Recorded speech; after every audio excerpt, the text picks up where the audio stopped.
گوندەکی سەمەریان عیسا قبول ناکێ.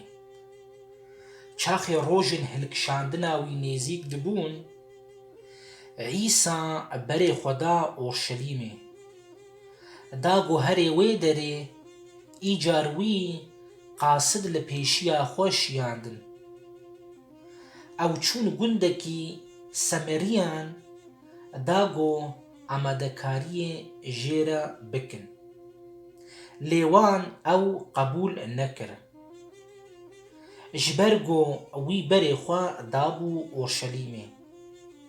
Îcargava şagirtên wî Aqub û Yuhanna ev yek dîtin, gotin: Ya Xudan, tu dixwazî ku em emir bikin da ku agir ji ezmana bibarê û wan helak bike.